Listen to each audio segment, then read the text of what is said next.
കുറേ ആൾക്കാർക്കൊക്കെ ഒരു ധാരണയുണ്ട് കുക്കിംഗ് എന്ന് പറഞ്ഞിട്ടുണ്ടെങ്കിൽ വളരെ ഈസി ആയിട്ടുള്ളൊരു കാര്യമാണെന്ന്.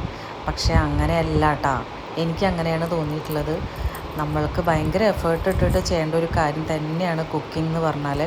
കാരണം ഒരു ഭക്ഷണം നമ്മൾ ഉണ്ടാക്കി കഴിഞ്ഞാൽ അത് സ്വാദോടു കൂടി കിട്ടണം എന്നുണ്ടെങ്കിൽ നമ്മളുടെ മനസ്സ് ശരിക്കും അവിടെ തന്നെ വേണം. അല്ലെങ്കിൽ ഉപ്പ് കൂടി, പുളി കൂടി, എരിവ് കൂടി, അല്ലെങ്കിൽ ഇതൊക്കെ കുറഞ്ഞു, അങ്ങനെയുള്ള കാര്യങ്ങളൊക്കെ നമ്മളുടെ ശ്രദ്ധ ഇല്ലാണ്ടാവുമ്പോൾ ഉണ്ടാവുന്നതാണ്. അതേപോലെ തന്നെ അത്യാവശ്യം നല്ല കായിക ബലം ഒക്കെ വേണ്ട ഒരു സംഭവം തന്നെയാണ് കുക്കിംഗ് എന്നാണ് ഞാൻ വിചാരിക്കുന്നത്. നമ്മൾ നോക്കി നിൽക്കുമ്പോൾ തിളയ്ക്കാത്ത പാല് നമ്മളുടെ കണ്ണ് അവിടെ നിന്നൊന്ന് തെറ്റി അപ്പം തിളച്ച് മറിയുന്നത് പോലെ നമ്മൾ നോക്കി നിൽക്കുമ്പോൾ ഒരു കുഴപ്പം പറ്റാത്തത് നമ്മളെ കണ്ണൊന്ന് തെറ്റിക്കഴിഞ്ഞാൽ കരിഞ്ഞു പോകാനുള്ള ചാൻസൊക്കെ ഉണ്ട്. അതുകൊണ്ട് തന്നെ പല സമയത്തും ഈ ജോലി ചെയ്യുന്നതിൻ്റെ ഇടയ്ക്ക് വേറെ ജോലി ചെയ്യാൻ പോകാൻ നമുക്ക് മടിയുണ്ടാവും. ഒരു പണിയില്ലാതെ നോക്കി നിൽക്കുക എന്ന് പറഞ്ഞത് വളരെ ബുദ്ധിമുട്ടുള്ള കാര്യമാണ്.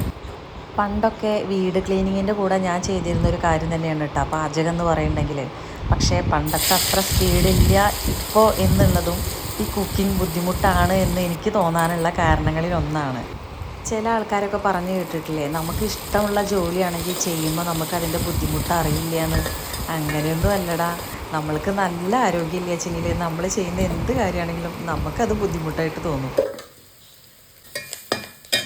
ഞാൻ മുമ്പ് പറഞ്ഞിട്ടുണ്ട്, ഫുഡൊന്നും ഉണ്ടാക്കിയിട്ടില്ല വെച്ചെങ്കിലും വീട് ക്ലീനാക്കി നീറ്റാക്കിയിട്ട് ഇടുന്നതാണ് എൻ്റെ പ്രധാനപ്പെട്ട ജോലി എന്നുള്ളത്. അതൊക്കെ പണ്ട്. ഇപ്പോൾ വീടൊക്കെ ക്ലീൻ ചെയ്ത് കഴിഞ്ഞ് വന്ന് വിശന്നിരിക്കുമ്പോൾ ഫുഡ് കഴിക്കാൻ വേണമെങ്കിൽ ഞാൻ തന്നെ ഉണ്ടാക്കണം. അതുകൊണ്ട് ഫുഡിനാണ് ആദ്യത്തെ പ്രയോറിറ്റി ഇപ്പോൾ കൊടുക്കുന്നത്.